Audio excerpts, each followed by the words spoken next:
क्या हुआ था बताओ। हम गाड़ी धुलाई कर रहे थे, हम धुलाई करके हम आया, आगे ब्रिज के पास खड़े हो गए थे। तो उस टाइम धीमा धीमा पानी गिर रहा था, तो हमने देखा वो कैफे से निकली, वो लैंपोस्ट के पास पहले उसको चलाया चनीचा पर, उसका हाथ में मारा तो हाथ में लगा उसका, तो दौड़ का मारे वो गली में ढुकी आगे वाला।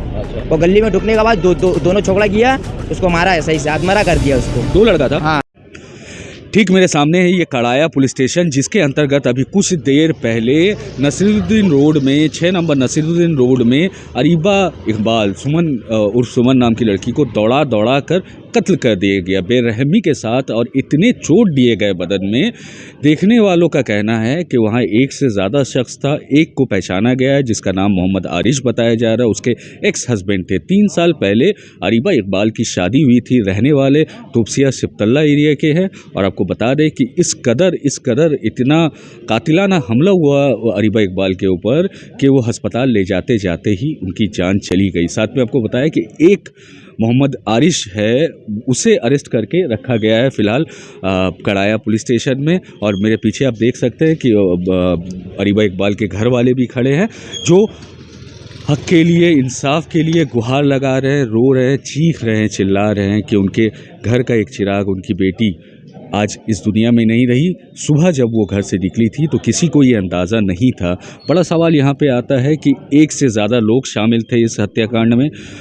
उस लड़के को पता कैसे चला कि ये लड़की इस कैफ़े में इस वक्त है, जबकि उनका रिश्ता पूरी तरह ख़त्म हो गया था। और धमकी मिलने के बावजूद, जी हाँ, उस लड़की को धमकी मिली थी, अरीबा इकबाल और सुमन को धमकी मिली थी कि उसके एक्स हस्बैंड ने कहा था मैं तुम्हें जान से मार दूंगा। उसके बावजूद कैसे ये वाक़या हुआ। साथ में आपको ये भी बताना चाहते हैं कि अरीबा इकबाल खुद ही काबिल और किराए के घर में रहा करती थी। आइए आपको और आगे बात करवाते हैं।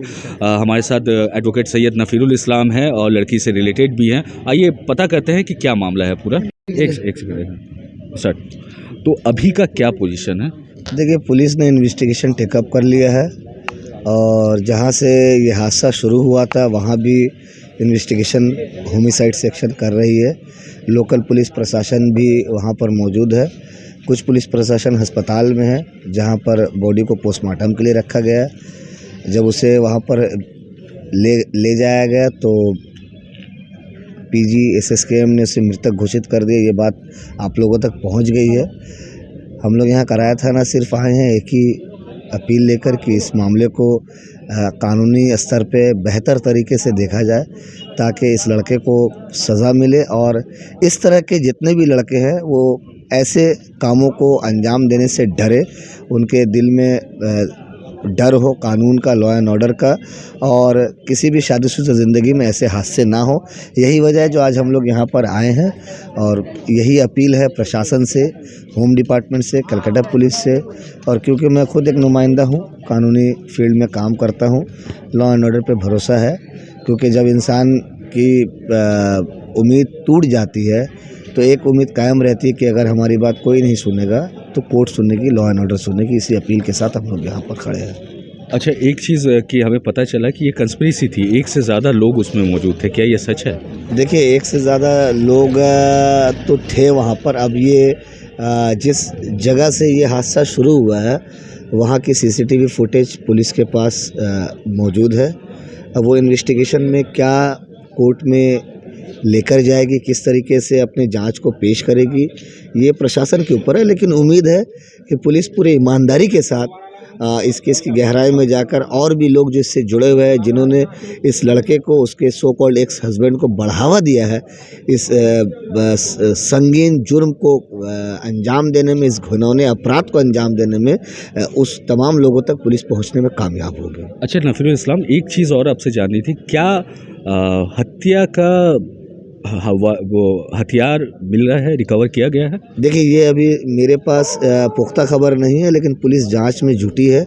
जहां पर ये हादसा हुआ है उस पूरे इलाके को पुलिस जांच कर रही है, और मुझे उम्मीद है कि अगर नहीं मिला तो मिल जाएगा, या हो सकता है कि अगर मिल भी गया हो तो वो पुलिस प्रोसिक्यूशन के इन्वेस्टिगेशन का एक हिस्सा है, वो अपने तरीके से उस चीज़ को रिकवर करेगी। ये नफील इस्लाम जो कि हाई कोर्ट के लॉयर है और बहुत नामी लीगल एडवाइज़र भी है। आपको बता दें कि उनके हिसाब से अभी ये बोलना मुश्किल है कि हथियार रिकवर किया गया है कि नहीं, क्योंकि सज़ा दिलाने के लिए हथियार बहुत ज़रूरी ज़रिया है। बिल्कुल। तो वही आगे का आपको क्या लगता है अभी इसके साथ? और मैं चाहूँगा कि मेरे व्यूअर्स को आप बताएं कि अभी जो मुलजिम को पकड़ा गया उसके साथ अभी और क्या होने वाला है। देखिए, हत्या तो हुई है, जुर्म हुआ है, एक युवती का जुर्म हुआ है जो मेरे रिश्ते में भगनी भी लगती है और हम लोगों के आंखों के सामने वो बड़ी हुई है। और कहीं ना कहीं आजकल के बच्चे जो है माँ बाप को कुछ चीज़ें बताने में हिचकिचाते हैं। तो मुझे लगता है कि हम माँ बापों को भी कहीं ना कहीं बच्चों के साथ एक दोस्ताना माहौल का एटमॉस्फेयर, एक वातावरण तैयार करना होगा आने वाले दिनों में। और मैं हर माँ बाप से ये कहूँगा, ख़ास करके जिनके पास बच्चियां हैं, कि उन्हें एक दोस्त के माहौल में रहकर परवरिश करें ताकि वो ऐसे किसी काम को अंजाम ना दे जिनसे उनकी ज़िंदगी ख़त्म हो जाए।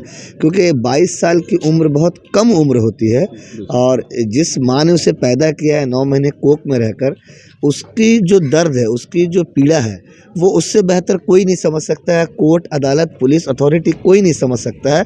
लेकिन हाँ, कोर्ट, अदालत, पुलिस इतना तो ज़रूर समझ सकता है कि एक जुर्म हुआ है और इस जुर्म के पीछे क्या मंशा थी और किस तरीके इसको अंजाम दिया गया है, ये प्रशासन कहीं ना कहीं बहुत जल्द लोगों के सामने लाएंगे। क्या हुआ था बताओ। हम गाड़ी धुलाई कर रहे थे, हम धुलाई करके हम आया, आगे ब्रिज के पास खड़े हो गए थे। तो उस टाइम धीमा धीमा पानी गिर रहा था, तो हमने देखा वो कैफे से निकली, वो लैंपोस्ट के पास पहले उसको चलाया चैनी चापड़, उसका हाथ में मारा तो हाथ में लगा उसका, तो दौड़ का मारे वो गली में ढुकी आगे वाला। वो गली में ढुकने के बाद दोनों छोकरा किया, उसको मारा है सही से, आत्महत्या कर दिया उसको। 2 लड़का था। हाँ, तो उसको मारा, फिर एट्टो देखा वहाँ से निकल गई और एट्टो चापड़ फेंक के, वो जो हमको जो धमकाया था वहीं फेंक के चापड़ वो उधर ही से हमको बोला चले इधर से जाते। कौन है? आपने पुलिस आपसे बयान लिया है? नहीं, हम डर का हमारे एक लिए कुछ नहीं बोला सर। अच्छा, आप रहते यहीं पे हैं? यहीं पर ही तो सामने में घर है, हम गाड़ी धुलाई करते।